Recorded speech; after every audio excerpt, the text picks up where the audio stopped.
Olá, amigos que acompanham a fanpage do Notícias e Mais. Nesta sexta-feira, dia 11, estamos começando mais uma live. Desta vez, vamos conversar com o Antônio Gabriel Rodrigues, que é arquiteto de urbanismo, pós-graduação também em georreferenciamento de imóveis. E a live tem como tema construção civil, inflação e mercado imobiliário. Então, boa noite aí aos colegas Macário, Leandro, às pessoas que já não estão nos Boa acompanhando e noite. também ao Antônio Gabriel. Gabriel, boa noite. Boa noite, boa noite. Bom, seja bem-vindo aí à nossa live. E, Gabriel, construção civil, inflação e mercado imobiliário. Eu já queria começar nessa questão do mercado imobiliário em Campo Formoso, que muita gente fala nessa questão do que é um mercado inflacionado. Ou seja, imóveis aqui em Campo Formoso que em outras cidades têm o mesmo padrão, os valores são totalmente diferentes, ou seja, valores muito diferentes na verdade. O que acontece com o mercado imobiliário aqui em Campo Formoso, Gabriel? Boa noite. Primeiro, agradecer a todo mundo aí pela participação nessa live, né? E mais notícias. Agradecer aí o Leandro, Macário e a você, Sérgio. Na situação aqui em Campo Formoso, né? E eu digo mais especificamente a nossa cidade, porque a gente também trabalha na região aqui em Senhor do Bonfim, Antônio Gonçalves, Jaguaraí, outros municípios aqui nas redondezas, e realmente a gente observa uma diferença um pouquinho maior em relação à cidade de Campo Formoso. Isso também não veio em função desse momento agora de pandemia que a gente tem enfrentado. Claro, isso também é uma das coisas que a gente tem visto aí nas notícias, tem influenciado um pouco na questão da inflação, né? Creio eu que por conta desse crédito disponível, né, para a população no geral, produtos de utilidade básicos têm aumentado. E a construção também não é diferente, né? Mas a questão dos terrenos, o fato de Campo Formoso ser um polo, né, de referência, eu digo porque nós temos, né, uma indústria cimentícia, nós temos mineração, temos outras atividades de grande potencial financeiro, né, que de certa forma faz girar o capital do município, além das atividades agrícolas, como por exemplo o tomate e a cebola, que são um potencial, né, do município de Campo Formoso. Isso, de uma certa forma, puxa essa questão dos preços para cima, porque as pessoas acreditam que o volume de dinheiro que circule seja relativamente alto. E realmente, assim, existe muita circulação de dinheiro, né? Ainda mais complementado aí com a questão de parques eólicos e outros empreendimentos de grande porte que estão chegando para a nossa cidade. A questão aí, na verdade, é que esse dinheiro, esse montante, circula, na maioria das vezes, numa pequena quantidade de pessoas, mas que, de modo geral, acaba elevando o preço do mercado. E aí o preço dos terrenos, né, que é a segunda consequência, acabam se elevando. Isso também, outro ponto que eu considero que seja um fator disso, é a quantidade de terrenos regularizados. O município de Campo Formoso não tem muitos terrenos com escritura. Então, os terrenos que têm escritura acabam se tornando bem mais valorizados, né? Porque as pessoas conseguem fazer financiamentos e outras utilizações. E aí, isso também, assim, apesar dos outros não terem, mas você eleva o preço de um e as pessoas não percebem muito por quê que é mais alto. E acaba puxando os outros juntos também, né? Como se fosse uma média, né? Leandro, vou fazer uma pergunta para o Antônio Gabriel, ainda desse sentido. Agora, é uma disparidade muito grande, a gente percebe assim, inclusive com cidades de maior porte aqui da nossa região, exemplo aí de Juazeiro, Petrolina, mesmo Senhor do Bonfim, que tem um centro comercial, que já teve um centro comercial maior, até porque Campo Formoso vem crescendo muito, você chamou a atenção para essas particularidades da cimenteira, a Ferbasa também é ferro, essa coisa toda, e o potencial que Campo Formoso tem. Mas a disparidade é muito grande. E um outro ponto que eu queria que tu abordasse é em relação a essa questão aí dos preços, que o terreno regularizado, ou terreno com escritura, ou o imóvel com escritura, ele acaba puxando, alavancando, isso, até que ponto isso reflete? Porque a gente percebe que, por menor que seja o bairro, ou por mais afastado do centro, este bairro aqui em Campo Formoso, os terrenos e imóveis têm sempre um valor bem elevado quando você compara, inclusive com esses municípios que eu citei, né? Em Petrolina, Juazeiro, aqui Senhor do Bonfim, Jacobina, por exemplo. Com relação a isso, também, eu acho que um outro ponto importante é a disponibilidade de áreas, né, que nós temos dentro do município. O nosso município é muito acidentado, nossa sede. Então, você tem, como a gente tem aqui no Raulino Saturnino e outras localidades, você tem áreas que está já na encosta de uma serra, né, que já tem uma mata dentro, já tem uma outra característica, ao mesmo tempo que você tem áreas de planícies, mas são áreas alagáveis, áreas que têm um certo problema, né, que limita isso. Então, acaba se tornando assim, as áreas que nós temos disponíveis, e muitas das vezes estão na mão de poucas pessoas, essas pessoas também aproveitam dessa situação para vender mais caro, porque sabe que a cidade não tem muito para onde crescer, né? Aí eu acho que isso também é um dos fatores que influencia nessa questão desse preço dos terrenos. Uhum.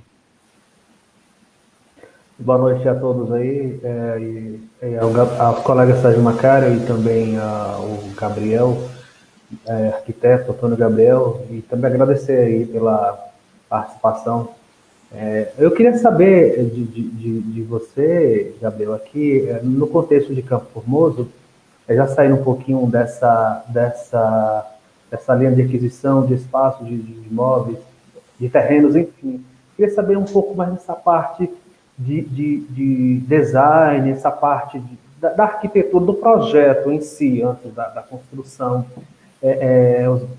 Anteriormente, vocês falavam sobre a questão do relevo, que pode influenciar nos valores, enfim. Mas hoje, para se construir, para elaborar um plano, um projeto de uma construção, enfim, isso também influencia, levado em consideração a região, isso também influencia no design, no modelo, no projeto que vai ser arquitetado. Quais são as variáveis também, além disso que eu citei, que são consideradas durante esse processo de elaboração de um projeto que futuramente chegará à construção de um imóvel ou de imóveis, enfim. Leandro, eu vejo uma coisa interessante. O projeto arquitetônico, e eu digo assim, de um modo geral, né? Nós hoje trabalhamos aqui com alguns serviços de forma pacotes, por exemplo. Nós temos o pacote mais básico, que ele trata sobre o licenciamento, né? Um projeto, uma condição mínima para você construir, para você licenciar na prefeitura. E nós temos também projetos mais completos, em que você tem detalhamento de forro, você tem outros tipos de detalhes que são contemplados. Mas, assim, o projeto, ele equivale, numa obra, a algo em torno de 2% a 5% do valor da obra. É muito pouco em relação ao que você ainda vai gastar durante a construção. E, nesse processo, a gente, arquiteto, né, quando é contratado para fazer esse trabalho, a gente toma o cuidado de fazer a visita ao terreno para identificar justamente os potenciais e os itens que podem interferir no custo da obra, né? O nosso terreno acidentado, ele vai exigir uma contenção, ele vai exigir um aterro, ele vai exigir coisas desse tipo.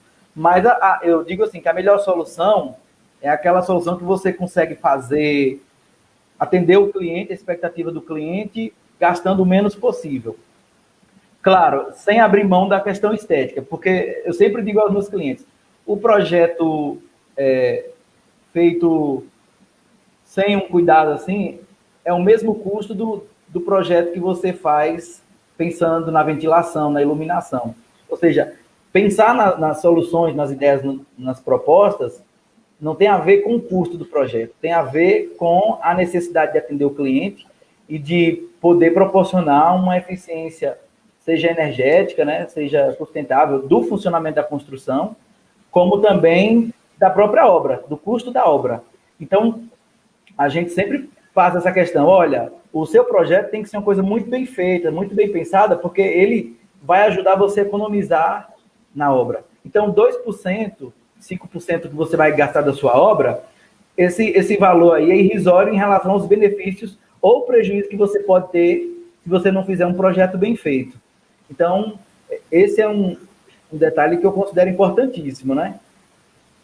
Ô, Gabriel, eu queria voltar ainda, só para eu voltar ainda naquele assunto do imobiliário, que a gente passou pelo assunto, Macaro, mas eu ainda quero voltar na questão do mercado imobiliário em Campo Formoso, porque eu estou com uma curiosidade aqui, Gabriel, e observando o comportamento da nossa cidade.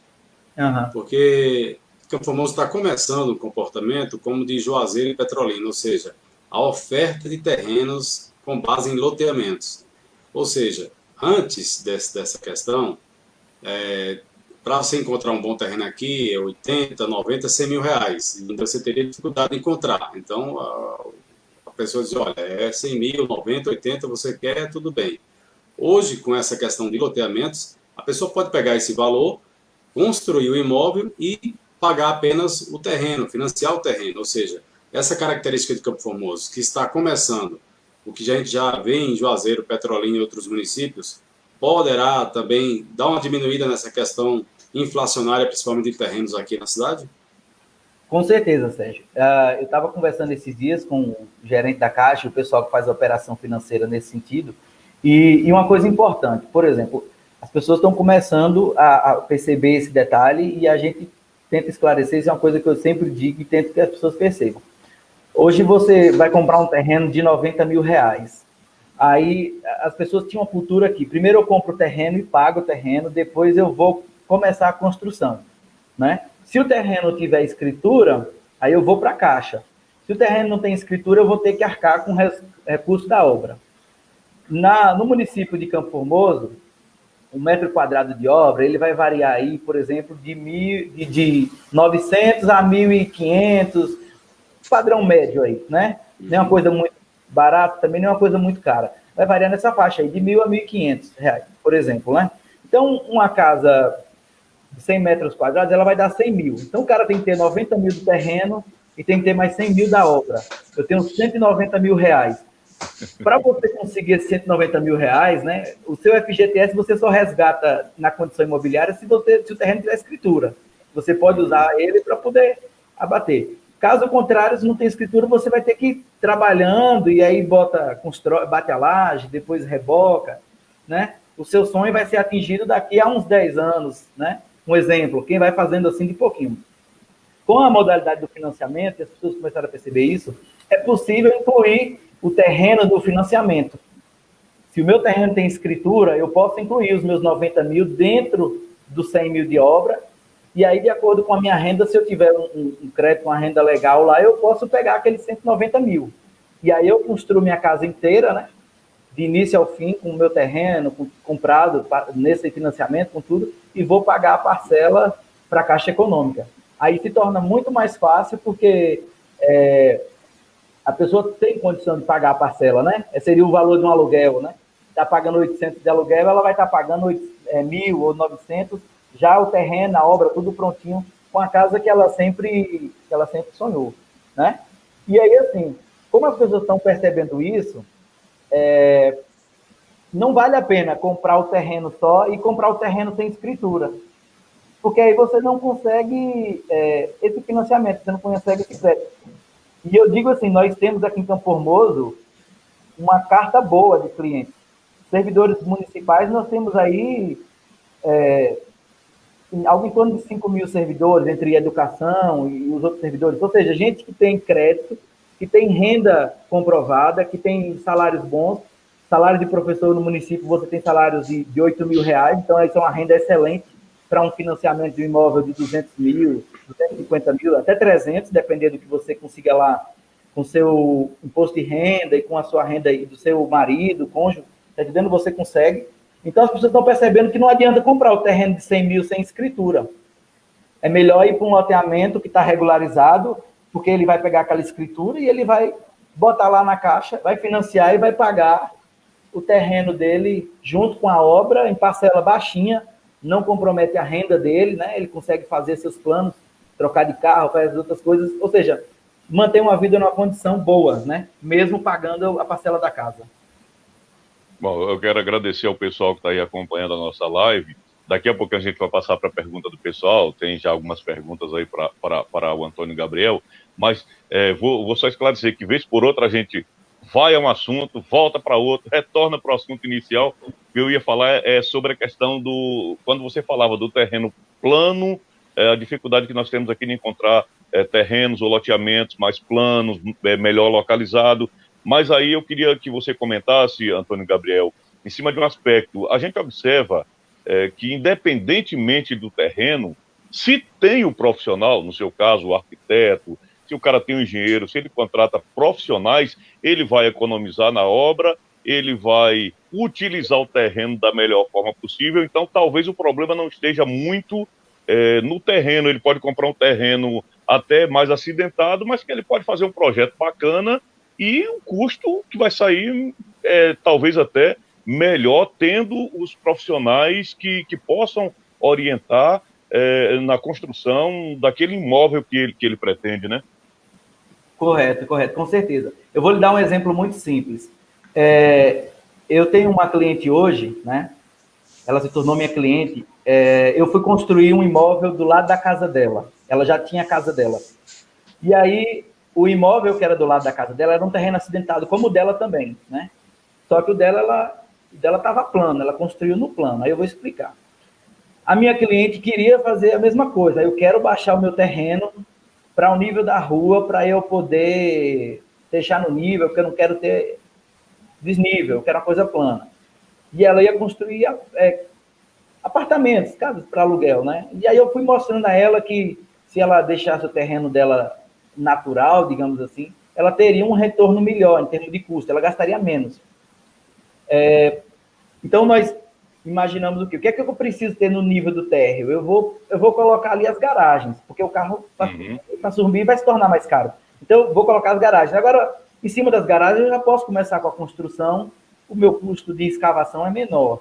Então, eu já economizo dinheiro. Para você ter uma ideia, quando a vizinha dela começou, né, essa cliente minha, comecei a fazer o projeto e começou a obra, a vizinha que estava com o seu terreno plano, ela um dia saiu-se na porta e eu estava lá orientando o pedreiro na obra, e aí ela disse para mim assim, vocês não vão cortar o terreno, não? Eu disse, não, nós vamos aproveitar o terreno.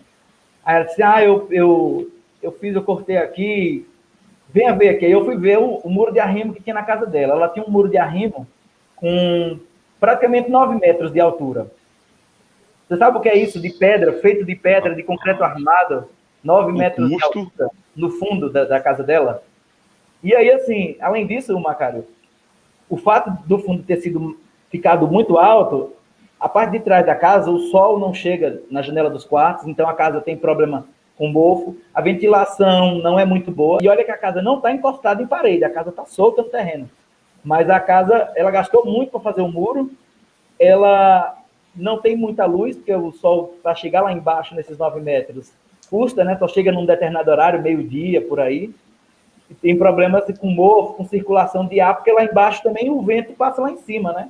O vento não circula muito lá embaixo. E aí, por incrível que pareça, ela tirou aproximadamente aí 70 caçambas de terra.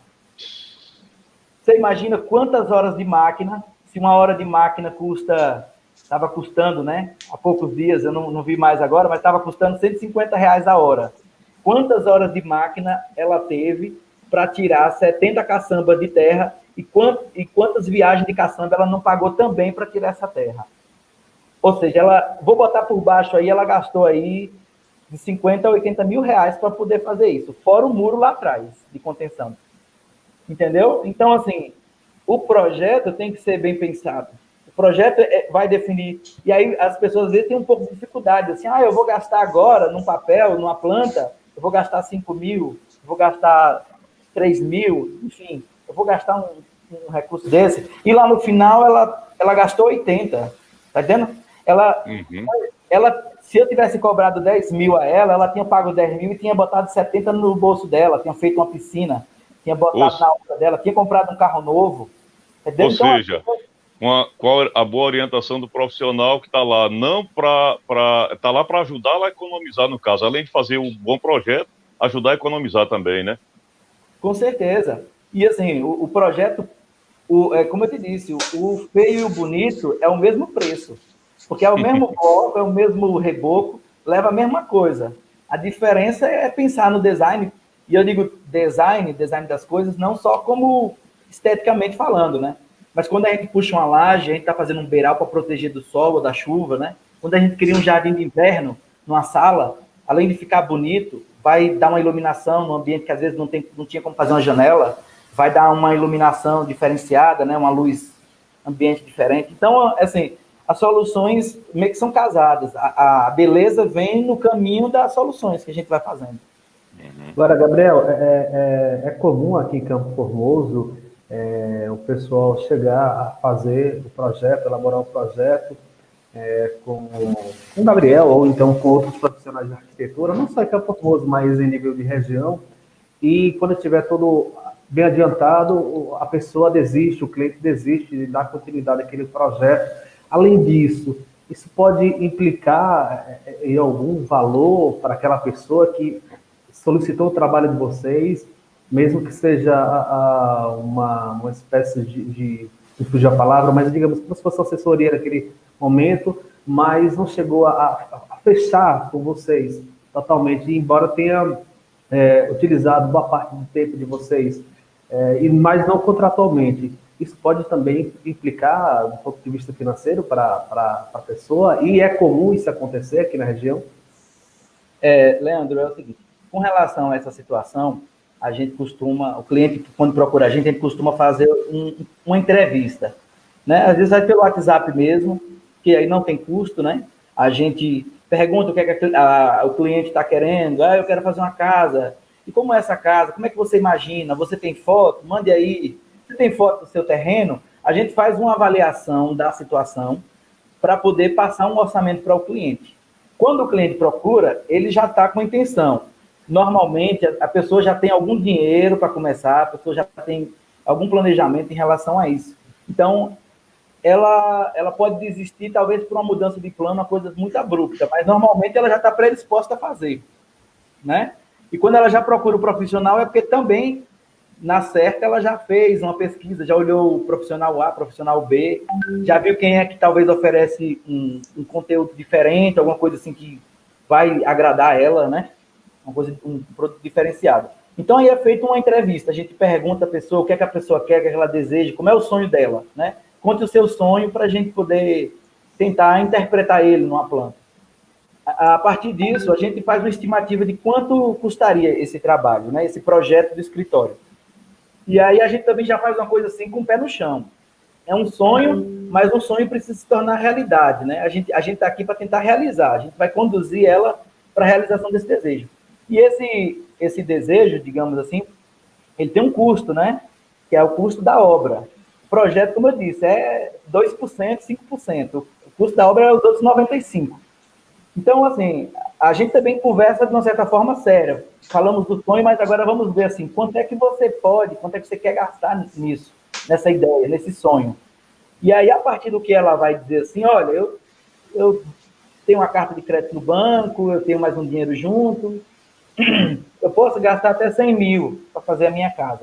Então, aquela ideia, aquele sonho de ter uma casa com a varanda gourmet, né, e 3 quartos, num terreno de 8 metros, tem que caber tudo, né, e tem que dar no valor também, no terreno pequeno, aí a gente vai trabalhar nisso. Olha, dá para fazer 3 quartos no terreno, mas o terreno dos seus quartos vai ter que ser um pouquinho menor, mas cabe a cama, cabe o guarda-roupa, cabe a televisão, não vai ser aquele quarto que você pode correr dentro, jogar bola, como o pessoal diz, né? Então, assim, a gente vai também, deixa a pessoa livre para ela expor o sonho dela, mas também a gente traz depois um pouquinho para a realidade. E aí, a partir daí, a gente começa a construir o projeto. Ou seja, o projeto, de fato, no escritório só inicia quando o cliente fecha, entendeu, Leandro? Agora, assim, o cliente fechou, o cliente pode desistir no meio, né? Fez 50%. Aí a gente vai, faz uma estimativa parcial, até que etapa do projeto a gente desenvolveu dela, né? E aí a gente descompromissa, a parte que não foi feita a gente devolve o recurso, ou se ela tinha que pagar uma segunda parcela, a gente ajusta, né?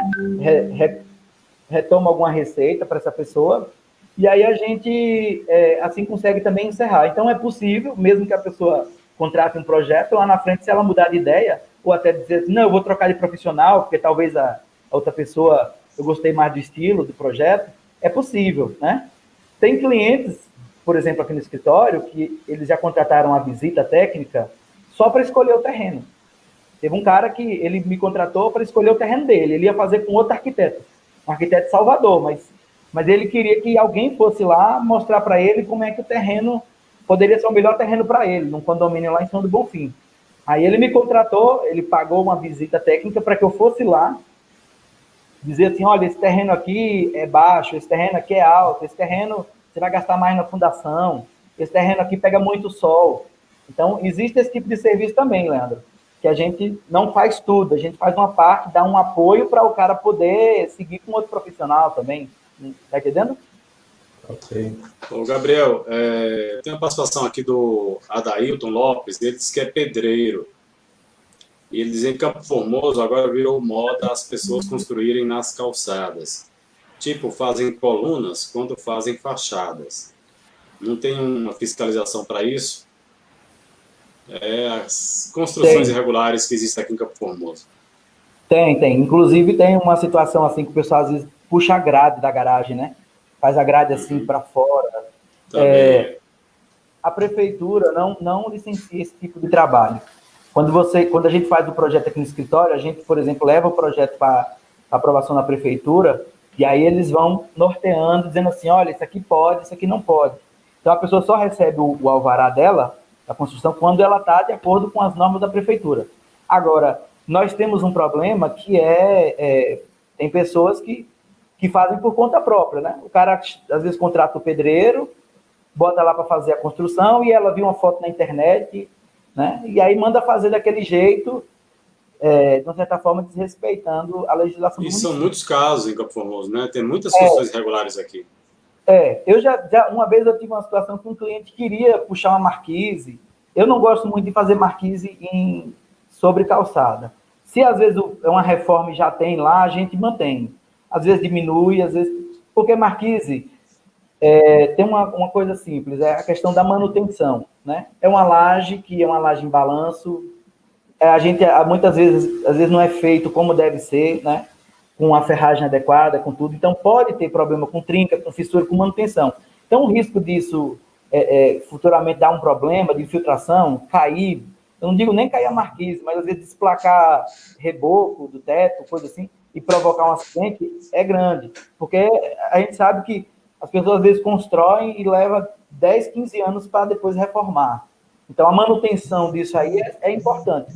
Então, nesses casos, quando acontece isso, muitas vezes as construções acabam não tendo um acompanhamento da prefeitura ou de um profissional técnico. O profissional, quando a pessoa quer fazer alguma coisa assim, a gente instrui, diz, olha, dessa forma eu não trabalho, não dá para fazer assim, porque você pode prejudicar as pessoas no futuro.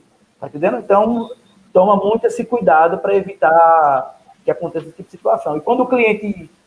Infelizmente, assim, quando o cliente insiste demais e quer fazer, né, porque também tem gente que, às vezes, não quer ligar muita questão técnica, aí a gente, como profissional, a gente dá abaixo da nossa responsabilidade técnica, né, que o pessoal chama de ART, e aí a gente informa para a prefeitura que não está mais sendo responsável por aquele serviço, né? Porque aí o que a pessoa vier a fazer de forma errada, depois... a gente, como profissional, não vai estar mais se responsabilizando pelo que ela faça. Ô Antônio Gabriel, agora, nós temos em Campo Formoso aí construções antigas e até mesmo algumas construções que não são tão antigas assim, mas que são irregulares. A forma como foi construída, a orientação que foi dada, enfim. Você diria que existe solução ainda para tornar a zona urbana de Campo Formoso um pouco mais, eu não diria só bonita, agradável, mas também mais segura, por conta de calçadas, por conta dessas próprias marquises? Qual seria a solução dentro da questão do urbanismo para tornar a cidade mais agradável? Macário, eu acho que um dos pontos mais importantes que você tocou, isso aí, é a questão das calçadas. A calçada, e aí eu digo que é uma questão cultural, tem ruas aqui que às vezes são planas, ou que tem um leve caimento, algo insignificante em vista de outras ruas aqui de Campo Formoso. E as pessoas muitas vezes têm a cultura de querer fazer a calçada em nível. E elas esquecem que a calçada apesar de ser uma coisa de responsabilidade do proprietário do imóvel, mas ela é de uso público. E aí, às vezes o cara pede ao pedreiro que faça a calçada em nível. E aí, quando chega lá no final do imóvel dela, tem um degrau, tem uma coisa assim. E aí se torna uma coisa inacessível, né? Tem muitas pessoas aqui, tem ruas que as calçadas são estreitas, porque é parte antiga da cidade, né? Mas, assim, eu vejo, às vezes, lugares no centro que as ruas são estreitas, as calçadas são estreitas, mas ela não tem problema de desnível, de degrau. Tá vendo? Ali próximo do Correio, não sei se já mudou, mas assim, não tem esse problema, por exemplo. Tá vendo? E são ruas antigas da cidade. A Rua do Cais eu não vejo também esses problemas. Agora você vê em outros lugares, que são bairros mais novos, que tem. Mas isso é uma questão cultural. Aqui no Raulindo, por exemplo, Macário, quando começaram a construir as primeiras casas, na década de 80, era obrigatório que você deixasse um lado, pelo menos, recuado. E a frente também tinha que estar recuada, pelo menos 1 metro e meio. Era obrigatório. Né? Hoje, no município, basicamente não tem essa restrição de uso. E aí, se você for olhar assim, tem lugares como o Centro Cultural, por exemplo, aquela rua ali do Augustinho, a maioria das casas ali são todas recuadas, porque elas respeitaram aquela normativa municipal. E não é nem uma questão de acessibilidade, mas, assim, são regras simples que favorecem mais conforto, tanto para as pessoas que moram, como para as pessoas que transitam, né? Torna algo mais orgânico, mais harmônico em relação ao contexto todo. Agora, diante do que já está aí, qual seria a solução, na sua opinião? O que é que poderia ser feito para tentar, de alguma forma, harmonizar, mudar um pouco mais isso aí? Eu acho assim, que a gente pode construir campanhas, construir políticas que incentivem as pessoas a melhorarem as suas calçadas. O município também poderia financiar essas mudanças, mas aí já é uma outra questão, né? E assim, eu digo educar porque é questão cultural. Porque na década de 80 nós não tínhamos esse problema. Então, de lá para cá, o que foi que aconteceu? Talvez a prefeitura tenha relaxado ou não tenha acompanhado essa evolução da cidade. Tem um problema também assim, até a década de 80 as cidades cresciam no ritmo. De lá para cá, quando veio o Plano Real, algumas mudanças econômicas, as cidades explodiram, né, demograficamente. Então, muita coisa aconteceu assim muito rápido. E aí, o poder público também não consegue, às vezes, acompanhar o crescimento da cidade e vai passando. Então, a melhoria, eu entendo que seja a educação, a gente mudar a cultura das pessoas para que as pessoas possam melhorar, se adequar em relação a isso. E aí o poder público também acompanhar e fiscalizar mais. Tá entendendo? Eu digo isso da questão da educação porque quando eu comecei a trabalhar em Campo Formoso, em 2015, mais ou menos, as pessoas não tinham visão de que era importante contratar um arquiteto ou um engenheiro. Eu passei aqui basicamente um ano, e em um ano que eu passei aqui, eu tive apenas um projeto, pra você ter uma ideia.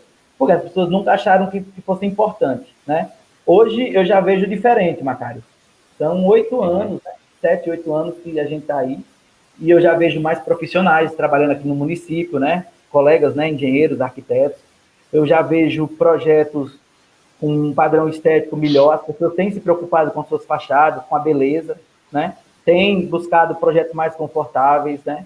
A questão de ventilação dos cômodos, que tem muita casa antiga que não tinha. Hoje ninguém quer fazer casa sem jardim de inverno. Jardim de inverno virou uma coisa de moda, mas é muito útil. Tá entendendo? É bonito, fica bonito, mas é muito útil. Então, assim, eu percebo que não só comigo, mas outros profissionais ajudaram muito nesse processo da conscientização da importância do profissional, seja ele engenheiro ou arquiteto. E isso é educação, a meu ver, né? Isso favorece com que as pessoas, buscando um técnico, o técnico vai orientar para fazer da melhor forma. Gabriel, nesse sentido, eu queria te perguntar o seguinte, que é frequente aqui em Campo Formoso, já observei várias vezes.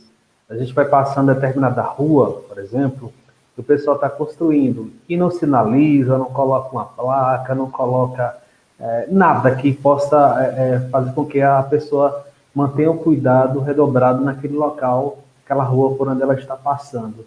E se acontecer algum acidente, como fica a situação da construção, quem é o responsável, que pode ser penalizado, a pessoa que poderá ser penalizada é o responsável da obra, o município tem que fiscalizar. Qual a orientação que você pode passar em relação a isso aí, a partir da sua atividade profissional, a partir da sua experiência quanto a esse ponto? Porque praticamente isso pelo menos para mim, já vi várias vezes, passando em determinadas ruas, aqui mesmo no centro, o pessoal está construindo e não coloca, às vezes, né, não coloca nenhuma placa, enfim, como falei, ou ainda coloca material na calçada, ou até mesmo onde os carros passam, enfim, o espaço que é dos carros. Por que isso acontece ou como acabar com isso aqui? Leandro, a prefeitura, quando a gente faz o licenciamento, ela orienta. Ela diz assim, olha, você tem uma calçada, mas você tem que deixar uma faixa de circulação na calçada, quando você vai fechar o seu tapume. Quando não é possível, pede-se que se faça um cercamento, né? um corredor com cone, com faixa sinalizada, para que as pessoas possam transitar numa faixa dentro da rua com segurança. Então, tudo isso é orientado. Agora, tem situações em que você faz a orientação, que a prefeitura dá a orientação, e aí o cara que vai lá deixar lá areia, aí o cara vai e despeja na calçada. E isso é um problema sério. A responsabilidade disso, a prefeitura, quando licencia, ela pressupõe que o que você está botando no projeto está correto, que você está assumindo a responsabilidade por aquilo que você está fazendo, o que você está executando na obra também é sua responsabilidade. Não só do técnico, certo?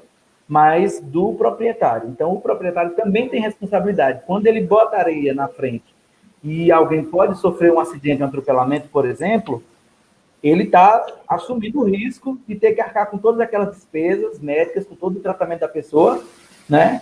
Ou até reparar com danos maiores com relação ao caso de um óbito, uma coisa assim mais grave, né?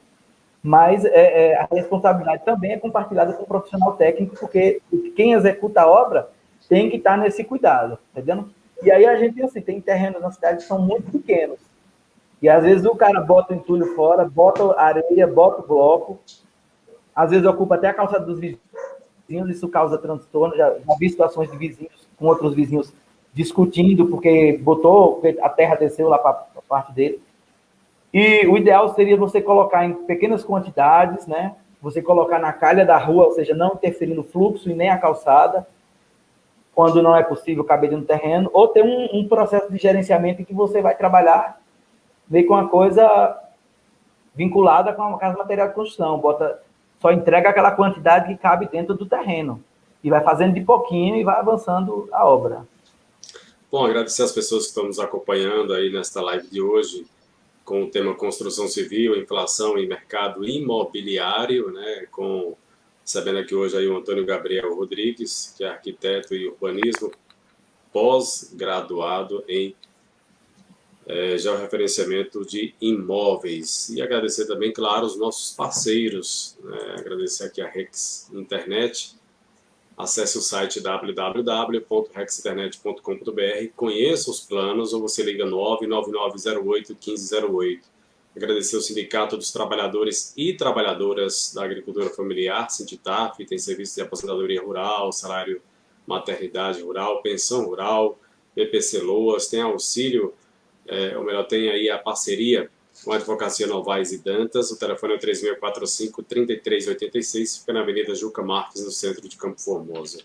A RB Assessoria e Projetos, que presta serviço como ITR, CEFI, análise de solo, outorga de água, projetos sociais e projetos agropecuários. E também o georreferenciamento, fica no comércio do Distrito de Lages, na Praça do Comércio do Distrito de Lages, e o telefone é o 74999590083. E, Gabriel, com relação aí a essa questão de projetos, digamos assim, financiamento, né? Muitos sonham o seu imóvel através de financiamento, mas sempre tem aquela burocracia, não consegue, as pessoas imaginam que é uma coisa, quando chega lá é outra. Então, para que você tenha um financiamento aprovado, hoje em dia o que é necessário, o que precisa ser feito para que quando a pessoa chegue no seu agente financeiro, não dê nada errado? Nós temos, assim, são basicamente duas etapas. Uma primeira, que ele vai na agência, ele vai fazer análise do crédito dele, e aí a Caixa, nesse sentido, ela vai fundo mesmo. A parte que você leva a sua declaração, sua renda, eles vão pesquisar se você tem financiamento em outros bancos, se você tem bens financiados. Por que eu digo isso? Porque quando a Caixa, uma pessoa que recebe 10 mil por mês, a Caixa ela só pode comprometer a renda da pessoa algo em torno de 30%, certo? É 30% do valor da renda. Se a minha renda é 10 mil e eu tenho 3 mil, né, que vai ser financiado aí, que é o valor que a Caixa vai poder me descontar de parcela, por exemplo, mas é preciso ver, se eu pago a prestação de um carro que é 1.000, eu só tenho 2, então, na verdade, para poder cobrir isso. Então, essa margem vai sendo reduzida. Mas o que acontece? Você vai primeiro no primeiro encontro com a Caixa, apresentar um interesse, eles vão fazer essa análise do crédito, qual é o valor disponível para você, quanto você pode gastar, o que você vai dar de entrada, e aí faz uma simulação em cima disso. E aí, a partir disso, você vai, por exemplo, vai buscar o terreno e vai pensar na construção. Tem situações em que você já encontra, às vezes, a casa pronta e você quer comprar ela financiada, né? Que aí já é uma outra situação. Mas, normalmente, quando ele diz assim, olha, você tem pré-aprovado X aqui, vamos dizer, 200 mil reais, é o que vai financiar para você. Então, o seu projeto e seu terreno e a sua construção tem que estar encaixada dentro disso. Mais do que isso, a Caixa Econômica não vai lhe emprestar, ela vai dizer assim, se a sua casa deu 230 mil, você vai ter que ter esses 30 mil aí, né, para poder cobrir. E tem a questão da entrada também, né, quando ela faz uma avaliação do valor e ela diz assim, o seu valor é 300 mil, ela financia até 80%, então você também tem que ter os 20% ali, que aí pode ser o FGTS, se você já tiver o terreno, esse terreno vai abater do valor, né, como se fosse a sua entrada que você deu. Então, tem várias situações. Mas a análise do crédito é a principal, a mais importante, né? Porque é a partir dela que você vai saber quanto você pode fazer a construção. Quando passou dessa etapa, aí vamos construir o projeto, fazer o orçamento. Aí vai ser feita uma planilha, que a gente chama a planilha PFUI, que é uma planilha da Caixa, em que a gente vai apresentar os valores da obra e a programação financeira da obra. Como é que essa obra vai ser paga, né? A gente como construtor, como empreendedor, a gente tem que apresentar para a Caixa Econômica os itens descritos, né? Fundação, estrutura, cobertura, instalações, e aí uma programação também dentro disso, ou seja, tem um ano, 2 anos para executar. E aí, conforme a obra vai avançando, o engenheiro da Caixa vem, acompanha, faz a medição, libera mais uma parcela, executa mais um pouco, a obra é liberada dessa forma. E aí, assim, o cliente vai almejando o objetivo. Essa questão documental na Caixa, realmente, ela é bem burocrática. Eles pedem bastante documento, assim, o documento do imóvel, que é um dos principais, ele tem que ter escritura no cartório de imóveis, as pessoas às vezes confundem aquele recibo, aquele registro que você faz no cartório de título. Ali é um documento que um compromisso de compra e venda, por exemplo, eu estou dizendo que o Macário vendeu um terreno para mim e eu fui lá e registrei esse documento dizendo que foi assim. Mas a escritura imobiliária não é isso ainda. É esse documento que eu fiz, esse compromisso de compra e venda, né? O meu lote estando dentro de uma área que tem regularidade, aí eu vou para o cartório de imóveis para registrar. E às vezes as pessoas acham que com aquele recibo, com aquele documento, porque foi lá e reconheceu a firma lá no cartório, acha que aquilo ali é a escritura. Não é. A escritura é no cartório de imóveis. Cartório de títulos, notas, é compromisso de compra e venda, é recibo, é qualquer coisa nesse sentido. É um subsídio, porque ele atesta a sua posse, né? Posse e propriedade são duas coisas diferentes. A propriedade, quem tem a propriedade tem a escritura. Quem tem a posse tem o recibo, tem o comprovante de compra e venda, a promessa de compra e venda, tem isso. Tá entendendo? Então, às vezes as pessoas confundem, aí chega lá na hora, passou na análise de crédito, tudo bonito, já tem um terreno lá e chega lá com recibo, aí a Caixa não vai aceitar. Aí vai parar ali, o cara vai ter que buscar outro terreno, ou então. E aí, como diz, quando às vezes o cara já gastou 90 mil no terreno, o cara não tem mais dinheiro para comprar outro, né? O cara vai ter que vender para ver se acha o valor para poder comprar um outro que tem escritura. E aí diz assim, poxa, mas o sistema é muito burocrático, mas a gente tem que estar tudo certinho. Então, a escritura é um dos pontos importantes. O crédito da pessoa é outro ponto importante. E aí, lá na frente, se for uma construção, vai ter a planilha, né, com os valores, com orçamento, com prazo, que aí a gente da engenharia, da arquitetura que faz essas planilhas.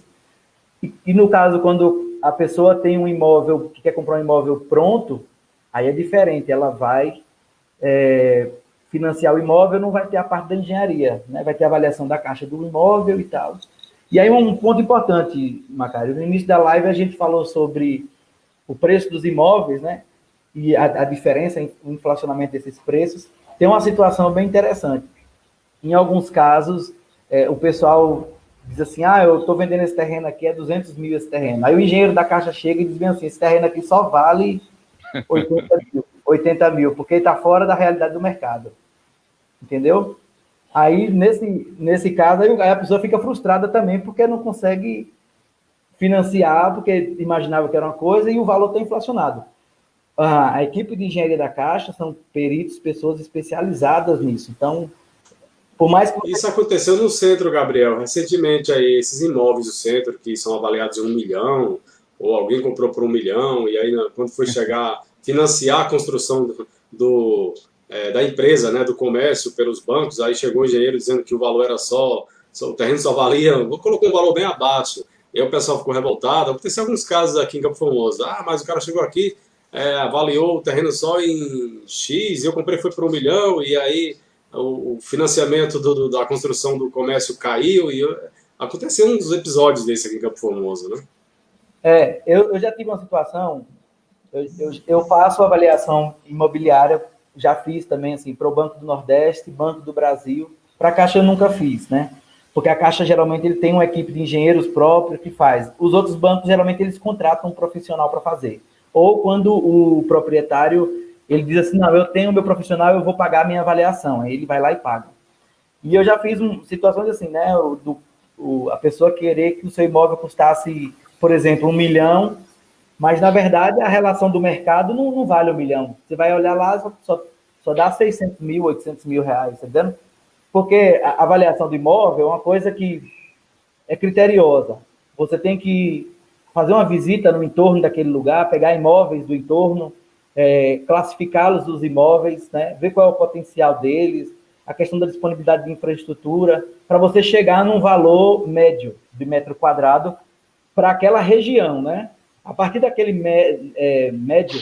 valor médio de metro quadrado, que é a soma do valor do terreno e o valor da construção, e aí você acha esse valor médio, aí você pode dizer assim, que aquele imóvel, na condição próxima ou similar, ele vai valer aqueles 600 mil reais, entendeu?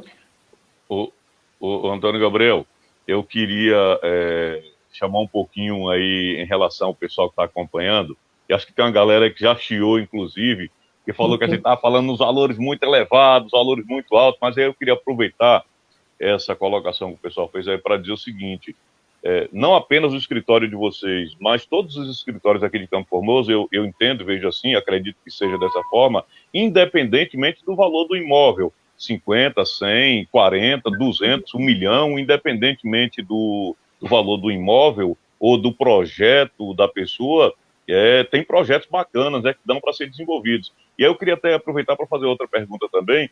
Hoje as pessoas estão buscando um pouco mais de aconchego, comodidade, mas em espaço até mais reduzidos, né? Isso a gente observa em grandes centros, que as pessoas têm buscado espaços menores. Então talvez a pessoa esteja pensando assim, um projeto de um valor alto, mas ela não tem aquele valor, não tem o terreno, e ela pode fazer um projeto de um valor menor, de um tamanho menor, mas um projeto bacana, né? Independentemente dessa questão do valor também, né? Macário, tem situações, por exemplo, aqui no escritório, a gente faz... tem gente que só quer, às vezes, fazer um detalhe na fachada. E aí, desse daí, até o cara que quer fazer a casa lá de 5 quartos, ou quer fazer uma pousada, um prédio, a gente atende todo mundo, né? Quando eu fiz a estimativa dos percentuais, é porque normalmente os outros escritórios cobram mais ou menos essa faixa. Tem metodologias diferentes, né? Tem gente que cobra por metro quadrado, tem gente que cobra No meu caso aqui, eu faço uma estimativa em cima das horas de trabalho que a gente vai ter para desenvolver esse trabalho, mas normalmente no final o custo é o mesmo. Com relação a custo de obra, quando eu falei assim que varia aí de 900 a 1.500 reais, é porque, na verdade, se você for observar um detalhe importante, por exemplo, o nosso bloco ele custava 450 reais, né? Há 30 dias atrás. Hoje ele está custando 700 reais, o mesmo bloco. Não mudou nada. A empresa lá não contratou mais gente, não aumentou o salário, nada. Mas o custo aumentou. E aí está aí para você pagar, né? Ou você faz isso, ou então você vai ter que buscar alternativas diferentes. E é uma coisa que eu vou falar na instante sobre isso. Ô Gabriel, Mas só complementando. sim, fica à vontade. Mas a pessoa também que quer fazer a sua casa de 50 mil, de 30 mil, ela também pode fazer. Uhum. O que eu digo é assim, se sua casa tem 100 metros quadrados, a sua obra vai ficar na faixa de 90 mil, de 100 mil reais. Considerando, por exemplo, um piso legal, né? Você não vai botar uma coisa tão ruim. Mas o cara que quer fazer também a casinha pequenininha, ele consegue. Né? Vamos botar aí que ele vai fazer a 700 reais o metro quadrado.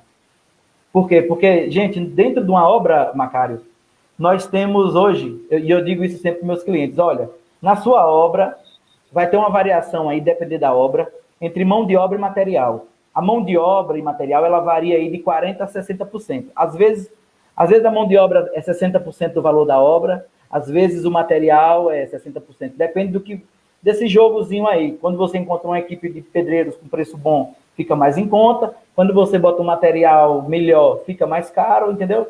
Então, são detalhes que a gente também orienta isso ao cliente no projeto. Para você ver que o projeto não é apenas a planta, mas o profissional podendo colocar toda a situação, dizer assim, olha... Agora, independentemente do valor que ele disponha, né, ele pode fazer um projeto bacana. O importante é isso, né, que independentemente do valor que o cidadão tenha para bancar ali, ele faz um projeto bacana, né? Se ele procurar o profissional certo ou os profissionais que sejam capazes de orientar, ele vai fazer um projeto bacana dentro daquilo que ele sonha, dentro daquilo que ele quer, né? Eu digo assim porque, como eu falei, a gente faz projetos pequenos, de churrasqueira, de área de lazer, de fachada. Então, eu tenho projetos aqui de 500, por exemplo, até 15 mil, 20 mil reais. Não é... A gente atende todo tipo de cliente. Depende do que o cliente precisa, né? Se eu tenho uma coisa pequena, é menos coisa para fazer, aí o valor é menos também, tá entendendo? Porque vai levar menos tempo para produzir, para poder realizar aquele trabalho. E na obra é a mesma coisa. Se a minha obra é pequena e é com materiais mais simples, ela vai custar menos. Se a minha obra vai ser maior, com materiais mais nobres, ela vai custar mais. Mas a faixa geralmente é essa. Linha popular é na faixa de 700 reais. Linha média, né, intermediária, aí vai um pouquinho aí de 1.900 reais, vai de 900 a 1.500. E aí, padrão alto, vai aí para 2.000 reais por metro quadrado. Tá entendendo? Isso de construção, viu, pessoal? Para não confundir. Isso não é projeto, não. Isso é o valor da construção. Ô, Gabriel, eu tenho uma dúvida até mesmo antiga.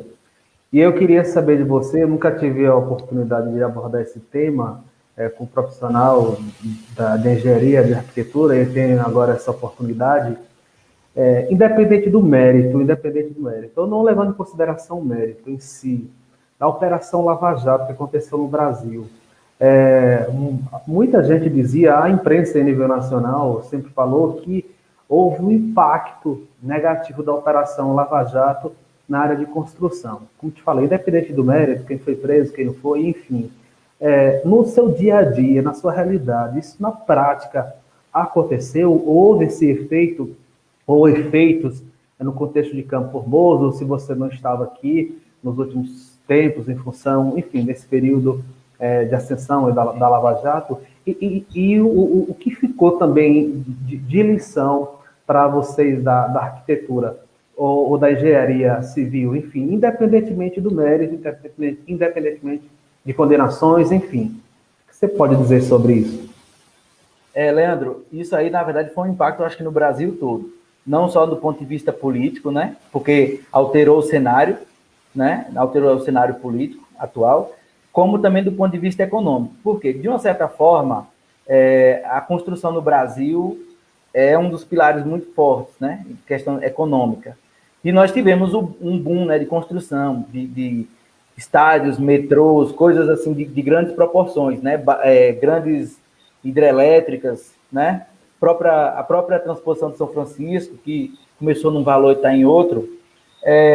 Eu entendo que existe essa questão de inflação, isso aí nós estamos falando de um panorama de 10 anos, mas realmente a corrupção ela consome recursos, né?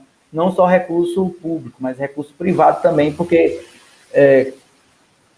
você deixa de investir, o governo, as pessoas deixam de investir em outras coisas, em áreas que dariam menos lucro para entrar nesse mercado, para entrar nesse tipo de máfia, tá entendendo? Porque às vezes se o cara vai fazer obra pequena para ganhar 10%, ele prefere às vezes ir para uma situação dessa para ganhar 30%. E aí, de uma certa forma, isso também inflaciona, isso também mexe na questão econômica. E com o processo da Lava Jato, houveram também muitas demissões. Eu acho que vocês conhecem, né? Acho que todo mundo aqui, muitas pessoas conhecem pessoas daqui da nossa cidade que moravam em outras cidades, trabalhando em grandes construtoras, como a AES, a Odebrecht, gente, inclusive, morando em outros países, como Angola, como Colômbia e outros lugares que tiveram grandes empresas brasileiras executando obras, entendeu? Então, esse é um ponto. Mas eu acredito, assim, no geral, em Campo Formoso, isso eu acho que não afetou tanto, né? Apesar de ter pessoas de fora, pessoas da cidade que trabalhavam nessas empresas. Eu acredito que esse processo foi muito importante para algumas mudanças. Inclusive, uma mudança que eu sinalizo de grande importância é a ferramenta BIM. A ferramenta BIM é um software. O pessoal fala muito assim, AutoCAD, o pessoal conhece muito AutoCAD. Diz assim, você faz sua planta em AutoCAD? Eu digo, não. A Justiça, o governo brasileiro entendeu que a ferramenta agora é uma ferramenta BIM, que a gente chama de Revit. É o programa hoje onde nós desenvolvemos, por exemplo, aqui no escritório, nossas plantas, nossas casas. Esse programa, ele é possível quantificar, eu consigo saber quanto eu usei de cimento, de areia, de bloco na parede. Então, assim, esse programa eu consigo extrair dados da obra inteira, não são linhas. O AutoCAD são linhas. O Revit, ele é a informação da construção. A sigla BIM é como se fosse assim, Building Information Management, ou seja, controle ou mensuração, né, das informações da construção. Então, uma parede no Revit é uma parede, ela tem bloco, ela tem areia, ela tem cimento, ela tem tudo. E esse processo foi adotado justamente no intuito de você diminuir os desvios, diminuir essas práticas, porque a partir do projeto, com essas informações, você consegue mensurar se realmente aquela parede ali tem 200 metros quadrados de bloco ou não, entendeu?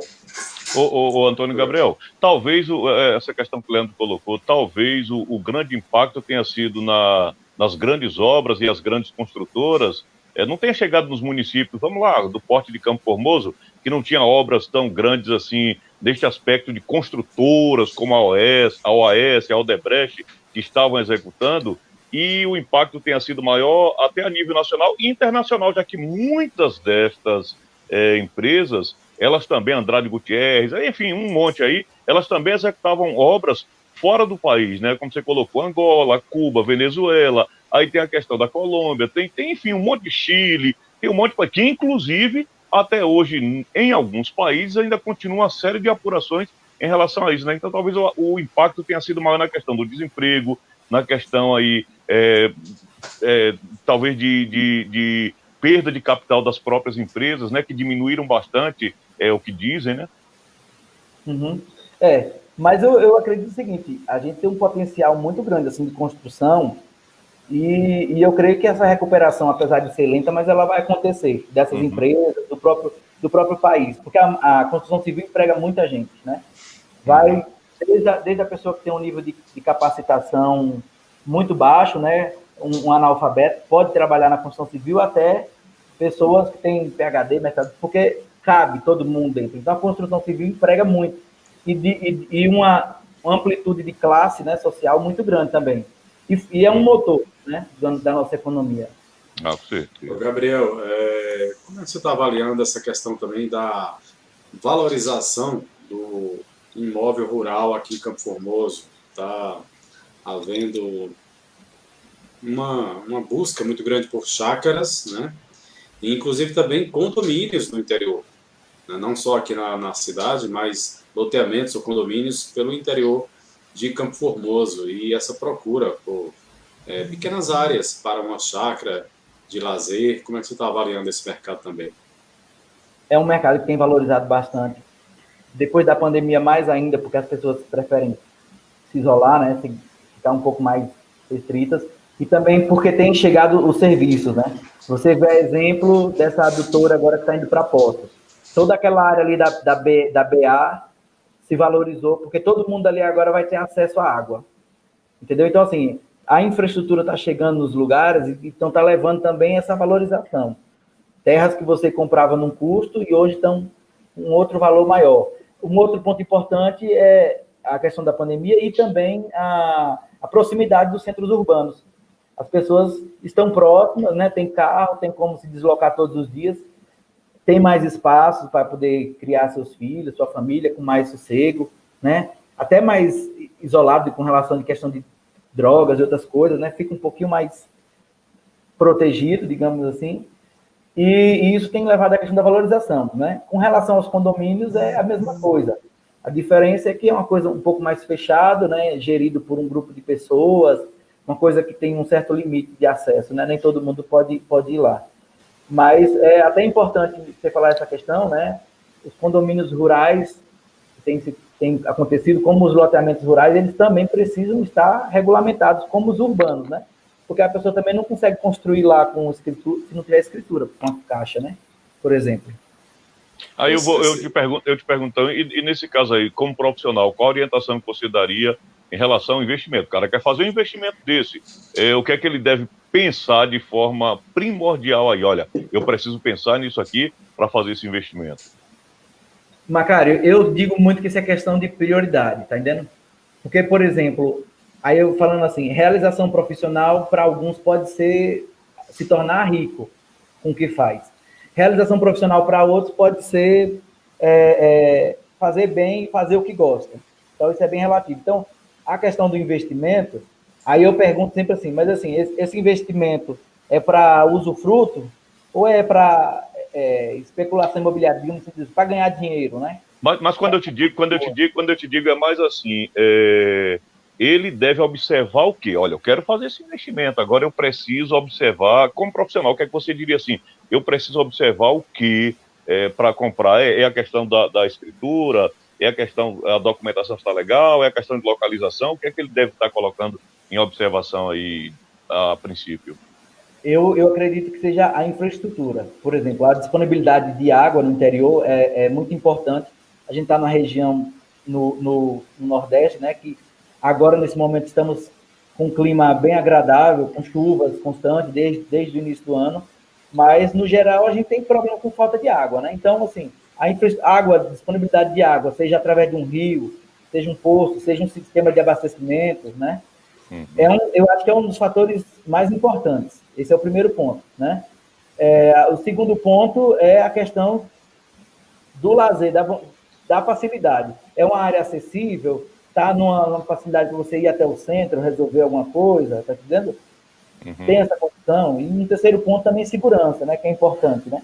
Tem lugares que, às vezes, por ser mais povoado, ele se torna mais seguro, né? Você tem um condomínio de chácaras, já tem várias casas, isso dá mais segurança para quem vai construir, para evitar assaltos, né? Eu não digo nem assaltos furtos, né? Que às vezes você pode deixar a casa vazia e alguém querer quebrar. Então, assim, são esses 3 pontos que eu considero. Mas, realmente, assim, a qualidade de vida, eu considero que é melhor nessas áreas, né? Mas vai também do gosto. Tem gente que não é muito fã de estar em roça, né? Tem gente que já se identifica com isso. A roça hoje está sendo, só para concluir, Leandro, a roça hoje está sendo sinônimo realmente de qualidade de vida, pelo fato que antigamente era sinônimo de atraso, tá? Hoje em dia não. Tem lugares que tem a internet, a água encanada, tem a infraestrutura, o transporte próximo ou pistas passando em frente ao local, ou seja, está praticamente como se estivesse... Por exemplo, é interessante, Gabriel, que, por exemplo, em São Paulo, a gente pega um trem, um metrô, um ônibus para ir para o trabalho, né? Viaja uma barbaridade. Aqui, às vezes, a galera não quer viajar 20 minutinhos de carro, 15, para vir para a cidade trabalhar, e morar na roça e vir trabalhar na cidade. Tem é a cultura mesmo que eu acho que está mudando isso aí, né? Aos poucos está começando a mudar, né? As pessoas têm optado em ir mais para o interior, e tem gente que às vezes, eu tenho alguns clientes que, tem uns dois mesmo, que eles fizeram a casa pensando em passar o final de semana, e hoje eles moram lá, porque realmente, até assim, alugaram a casa aqui no centro, ainda estão ganhando dinheiro com a casa alugada aqui no centro da cidade, e aí foram morar no interior, né, buscando esse conforto aí. Quando eu tiver a mesma quantidade de dinheiro que o Sérgio e o Leandro têm, eu vou pensar nisso aí, viu? Tá bom. Ô, Gabriel, eu queria te perguntar novamente sobre essa parte do design. Na hora de criar um design, o que é levado em consideração? Você já até falou, um design que proporcione luminosidade no período de inverno, enfim. O que é levado em consideração, além do gosto da pessoa, do cliente, enfim. E tem também nomenclaturas desses de design? O que você pode dizer sobre? A gente tem a questão da avaliação desse desejo do cliente, né, para buscar esse design harmônico com o que ele pretende. Normalmente, a gente parte o projeto a partir de alguma referência que o cliente tem. Quando ele não tem, a gente supõe, né, a gente propõe uma coisa a partir do que ele falou, do que ele citou, né? E aí, como eu te disse, a gente vai incluindo elementos técnicos como marquises, beirais, né, cobogós, platibandas, divisórias, elementos assim que vão dando o aspecto que a pessoa busca. Tem gente que, às vezes, quer uma coisa mais tradicional, a gente já sente na entrevista. Por isso que a entrevista é um dos elementos mais importantes. Porque eu converso com a pessoa e eu já, a partir da conversa, pela experiência que eu já tenho, eu já sei mais ou menos o que ele vai querer. Às vezes não, às vezes a gente fica um pouquinho assim, imagina uma coisa e também o cliente às vezes pode fugir na tangente, assim, com outra ideia. Qual é o design que está na moda hoje? Qual o design que está na moda hoje, né? Pode dizer assim. Na verdade, hoje são essas construções mais contemporâneas, né? Com telhados escondidos, com linhas mais retas, com relação de proporções entre elementos cheios e vazios. Cheio e vazio, eu digo assim, eu tenho um elemento que às vezes saca para fora, às vezes tem outro que recua, eu crio contrapontos assim entre um elemento claro e outro escuro, ou seja, trabalha com contrastes, cheios e vazios, equilíbrios, né? Entre peças, entre objetos, detalhes que vão equilibrar proporcionalmente ou não. A gente tem um projeto que a gente lançou esses dias que ele não tem nada igual, assim, de um lado e do outro. Aí ele se equilibra pela diferença, né? Ele se torna tão diferente de um lado para o outro que ele se torna harmônico, a coisa. Ô, Gabriel, já aconteceu do cliente chegar com uma ideia na cabeça, uma ideia fixa, olha, eu quero isso aqui, e vocês apresentarem um projeto, apresentarem uma ideia, e a pessoa sai de lá esquecendo tudo que ela levou, e diz, não, eu quero é isso aqui, aconteceu uma vez, duas, ou acontece com frequência, como é que é isso aí? Tem clientes que eles são bem definidos, eles já sabem o que eles querem, né? Aí a gente tenta aproveitar a ideia, não fazendo igual, a gente percebe na conversa quais são os elementos que chamam a atenção. Às vezes a pessoa diz assim, a fachada está bonita, mas a gente diz assim, o que está bonita? O que é que você gosta? Você gosta dessa luz? Você gosta desse tipo de janela, desse tipo de porta? Aí a gente vai buscando essas referências que ele vai deixando, né? Às vezes a pessoa achou a fachada bonita é a cor. Eu fiz essa semana uma situação parecida. Eu mandei um projeto para uma cliente e ela disse assim, eu não gostei. Na cara, assim, eu não gostei. Aí eu disse bem assim, fui conversando com ela, aí eu peguei o mesmo projeto, dei uma olhada, aí mudei a cor e mandei. Aí ela disse bem assim, agora eu gostei. É assim mesmo que eu sempre quis. Então, mas já aconteceu a pessoa chegar com uma ideia e sair com outra totalmente diferente? Já acontece. Porque às vezes nessa conversa, quando a gente vai avaliar os custos, depois que a gente já viu o terreno, vê que a ideia, ela queria cortar, por exemplo, o terreno todo e a gente fez uma ideia diferente, aí ela começa a perceber que a nossa solução vai ser mais interessante para ela, entendeu? É uma coisa livre, né? Às vezes as pessoas acabam querendo daquela forma, porque ela sonhou daquele jeito.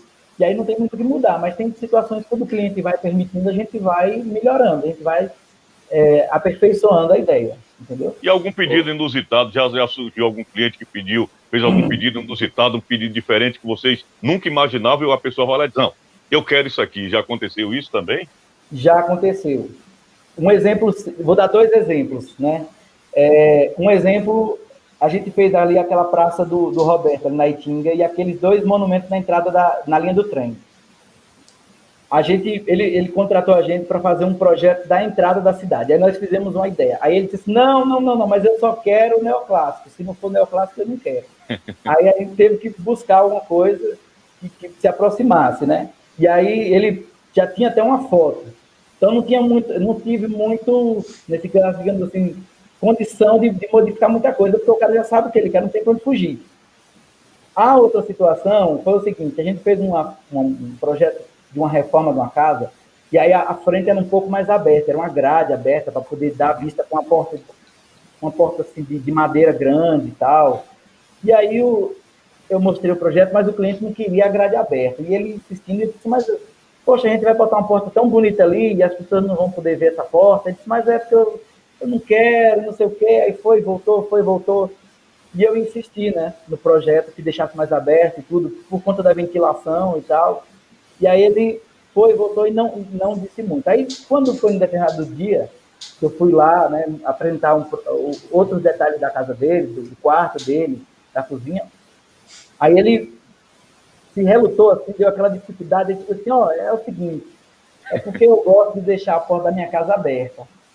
E aí eu não quero essa grade aí. Eu disse, mas a grade não vai dar para ver tanta coisa. Não, mas é porque eu gosto de ficar pelado dentro de casa. E aí, se essa grade estiver aberta, as pessoas vão me ver pelado dentro de casa. Aí tá explicado, então, aí a preocupação do cara, né? Eu entendo totalmente você, a partir de agora eu estou fechando o portão.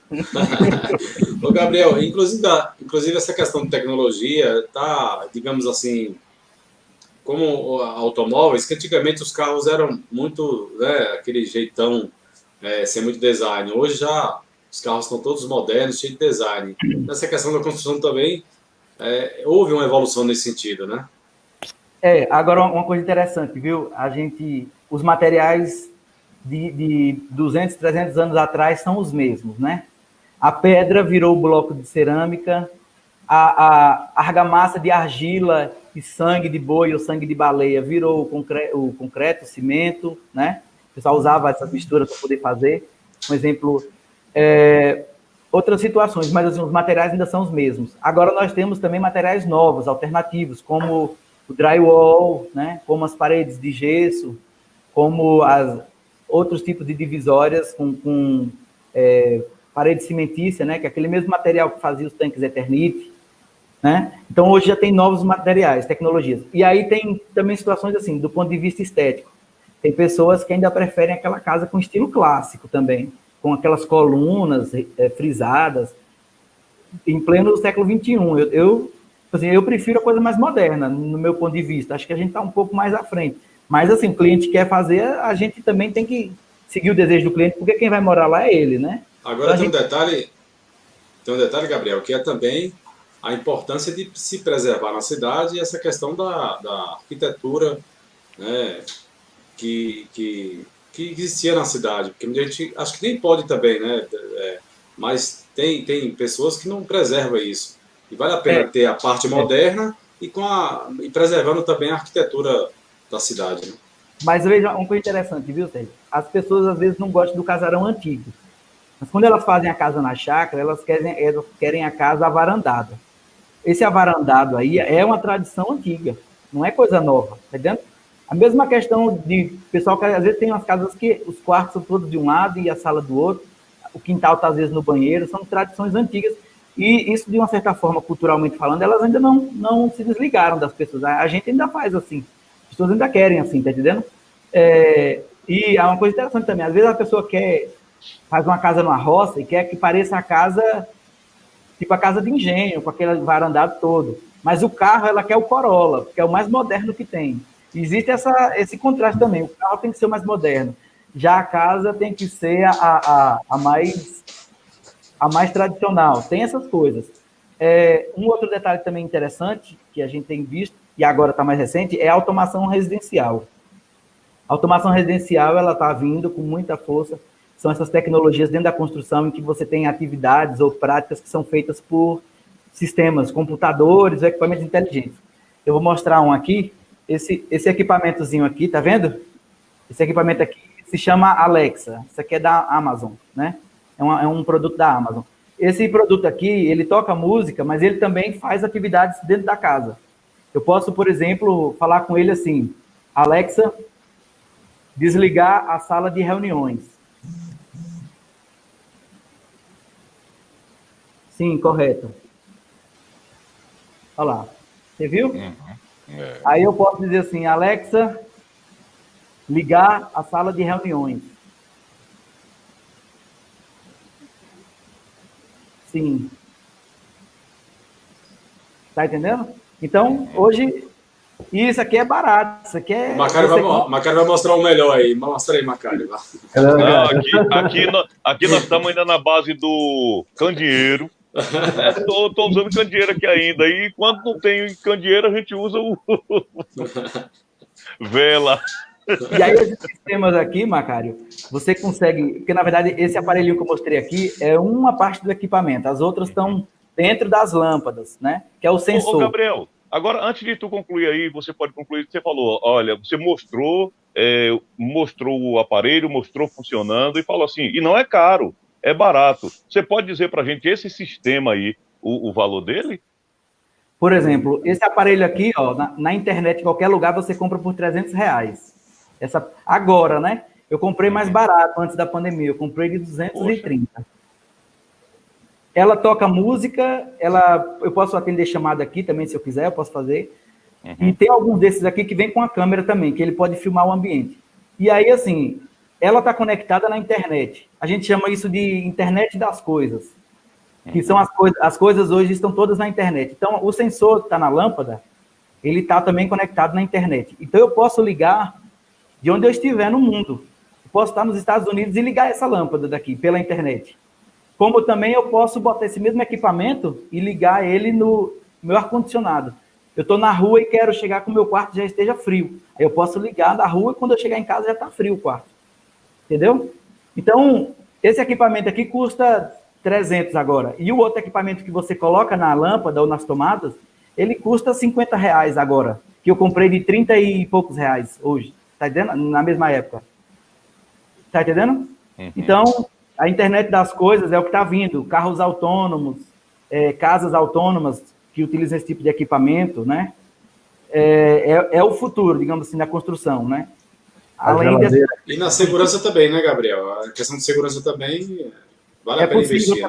Né? Se eu tenho isso aqui vinculado com câmeras, eu também posso, através do meu celular, ver quem está na minha casa. Hoje tem fechaduras inteligentes. Você, às vezes, está longe e alguém da sua casa precisa entrar na casa e aí você pode abrir a casa pelo seu celular e a pessoa entrar sem chave, entendeu? Reconhecimento facial, reconhecimento digital. Então, assim, a construção está vindo com essa tecnologia também. Um pouco mais devagar do que os carros, do que os celulares, mas, assim, tudo isso, a tendência é ser integrado no futuro, né? O futuro, eu digo assim, 5 anos, 3 anos, acho que isso aí vai estar bem mais enfatizado.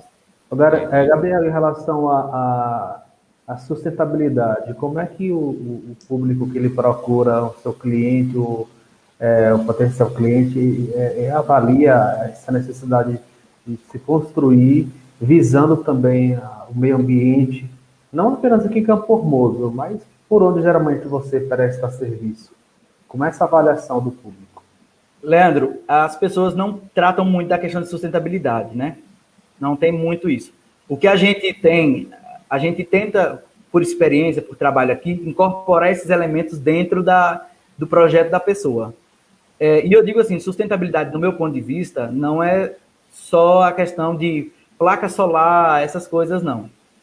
Sustentabilidade pode começar, por exemplo, numa descarga que gasta menos água. Esse é um ponto, né? Ou que ela funciona a vácuo, que aí é quase nada de água.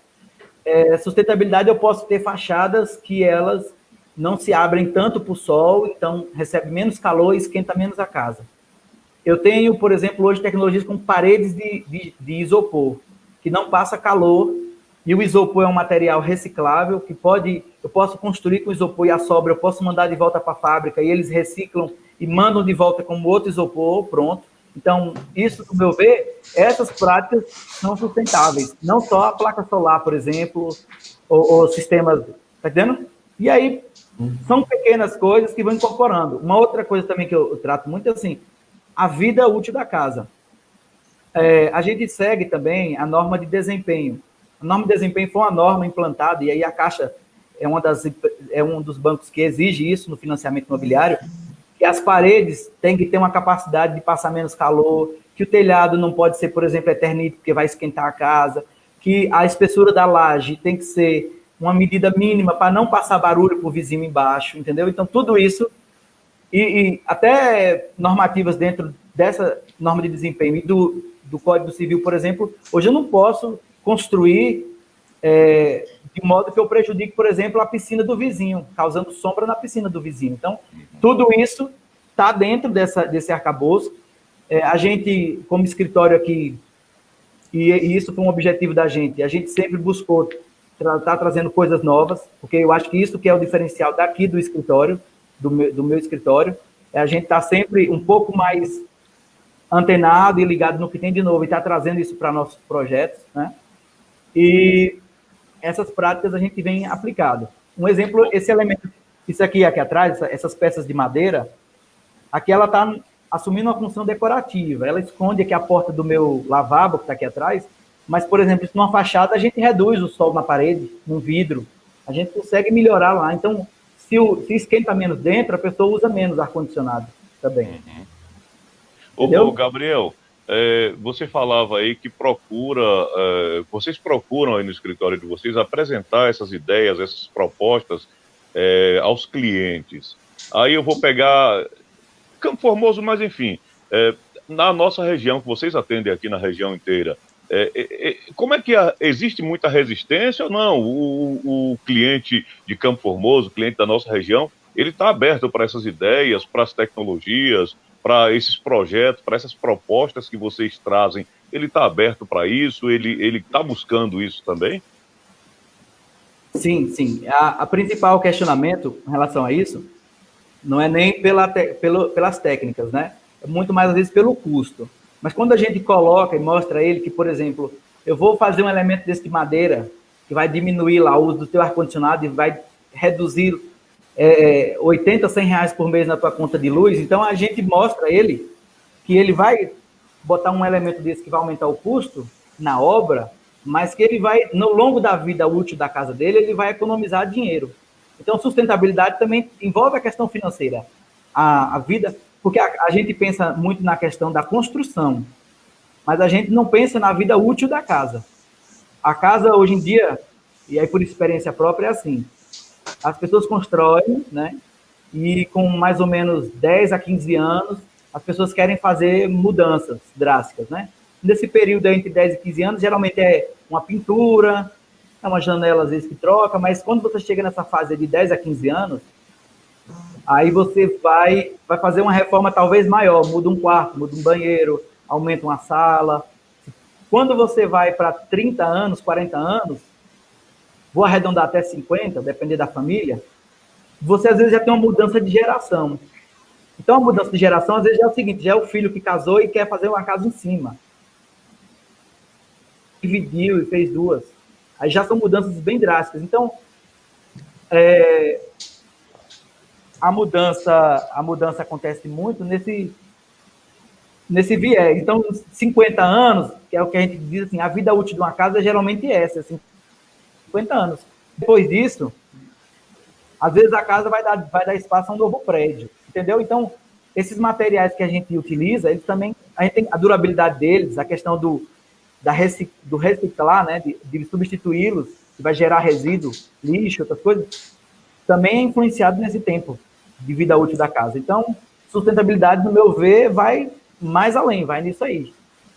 Gabriel, já estamos chegando quase ao final da nossa live, mas vamos falar em investimento, faturamento. Dá para faturar bem com o mercado imobiliário? A gente vê muito aí algumas mídias, algumas divulgações influenciando nesse sentido, de que se ganha muito dinheiro com investimento em imóvel. Tem gente que consegue ganhar dinheiro, sabe lidar com isso, né? É um nicho do mercado aí que vale a pena investir nessa questão de pensar em faturamento, compra, venda, a construção. Tem gente que compra terreno, constrói e vende a casa. Esse mercado imobiliário aí, como é que você avalia? Eu avalio que o mercado ele é muito bom. Eu não conheço profissionais assim que tenham entrado e tenham talvez se dado mal. O que eu coloco é o seguinte: para entrar num mercado como esse, que é construção, e para ganhar dinheiro, no meu ver, eu acho que tem que ter muito profissionalismo, no sentido que de planejamento, porque não é só construir, tá entendendo, Sérgio? Você tem que avaliar assim, eu gastei 100 mil, né? Eu gastei 100 mil para tirar em quanto tempo? Eu vou investir 100 mil em um ano, mas eu tenho 100 mil para investir em um ano? Será que eu não tenho outras linhas, como, por exemplo, investimento em bolsa, em outras coisas, que vai dar retorno? O pessoal não vai muito para a bolsa porque exige um conhecimento técnico também ali.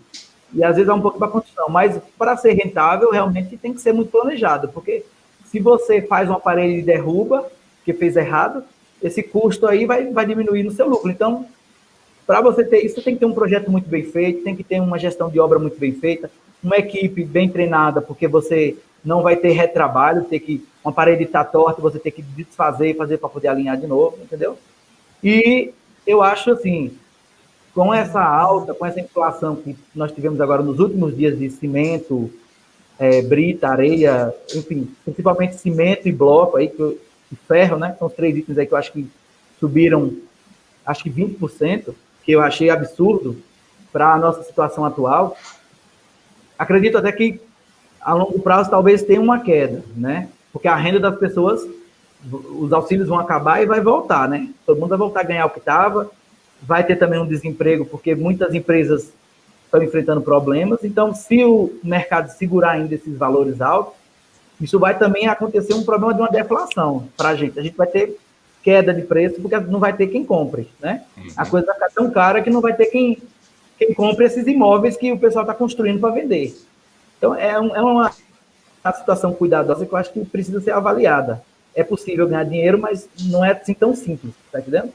Eu mesmo lhe digo o seguinte: tem 7 anos que eu trabalho com projeto e só agora eu comecei a trabalhar com obra, porque eu venho há 7 anos me preparando para isso. Tá entendendo? O Gabriel, e quanto à questão de reciclar ou reutilizar? O cara ele tem uma casa, ele quer fazer uma reforma, mas tem madeira, tem de repente uma cerâmica, tem de repente um determinado tipo de material que ele quer reaproveitar. Você tem também aí, vocês orientam também nesse aspecto, ou mesmo de buscar um material que dê um acabamento legal, mas que é um material que está sendo reutilizado, material que está sendo reciclado. Tem muita coisa também dentro disso aí? Tem situações em que a gente consegue, por exemplo, reaproveitar a madeira, fazer painéis, detalhes de móveis de demolição. Aqui no escritório mesmo, tem um local aqui que eu criei uma jardineira, um jardim vertical, né? Eu utilizei um astro de uma cama velha. Reformei, dei uma limpada nele, arestei, arrumei, e aí fiz o meu jardim vertical com ele. E ficou bonito.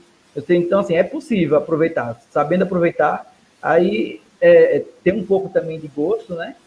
Do cliente. Tem muita gente que já tem assim o feeling, gosta muito de construção, pesquisa muita coisa, já tem assim, já sabe o que vai fazer. E tem gente que a gente também faz a orientação. Eu tenho clientes aqui no escritório que não são clientes de projeto, são clientes de consultoria. Às vezes a pessoa quer fazer, ela só quer uma ideia. A gente vai lá, dá uma orientação, explica como é essa situação. Às vezes o cara tem uma cerâmica lá e ele quer saber se vai ficar bom, se ele pode usar em outro ambiente, se vai combinar. Então a gente faz isso também. Dá esse suporte para aproveitar o que já tem. Hoje estão usando muito essa questão do eucalipto também, né? É uma coisa que entrou aí, o pessoal descobriu nessa construção e está tendo muita coisa bonita com essa questão da construção do eucalipto também. O eucalipto tem crescido muito, principalmente nos projetos de áreas de lazer, varandas, gourmet, as próprias chácaras, né? E outro também, assim, eu já tenho visto, por exemplo, paredes em drywall aqui. Drywall, para quem não conhece, é o gesso acartonado, é aquele que você monta a estrutura metálica e bota uma folha de gesso de um lado, outra do outro e cria uma divisão de ambiente, que é prático, né?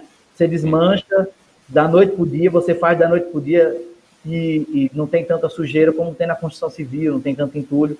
Ou seja, no meu ver, as construções têm que se modernizar nesse sentido. essas novas tecnologias para se tornar cada vez mais adaptável à necessidade das pessoas, que vai mudando, né?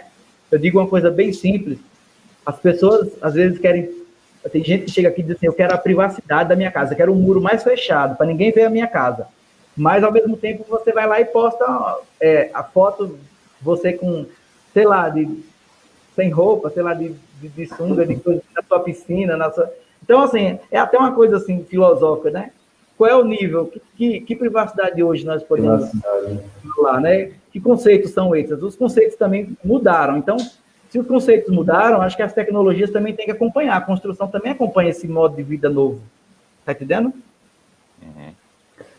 É isso. Então, a gente está chegando aqui ao final dessa live de hoje, sexta-feira, falando sobre construção civil, inflação e mercado imobiliário, com o arquiteto e urbanismo Antônio Gabriel Rodrigues, que também é pós-graduando em georreferenciamento de imóveis. Gabriel, muito obrigado pelas informações, pela participação, pelo bate-papo muito rico, muito bacana. Muito obrigado. Faça suas considerações finais. Eu quero agradecer a vocês aí pela paciência, né? Nós estamos aqui há 1h30, mais ou menos, de conversa, e eu espero que eu tenha contribuído para as pessoas que assistiram, no intuito de levar essa informação, porque eu sei que quando alguém vai procurar um arquiteto, um engenheiro, já vai chegar já sabendo alguma coisinha para poder discutir e fazer o seu projeto com um profissional, fazer uma coisa bem feita, né? Espero poder ter contribuído aí no conhecimento de todo mundo e, né, levado, inclusive, informações novas para que elas busquem a realização dos sonhos, né, das casas delas. Ok, agradecer também o pessoal que participou, interagiu até agora através de comentários aqui na nossa fanpage. Sérgio Macário, Gabriel. Ok. Boa noite. Valeu, Gabriel. Boa noite. Até a próxima. Boa noite e até a próxima. Essa live vai ficar salva, né? Eu vou compartilhar.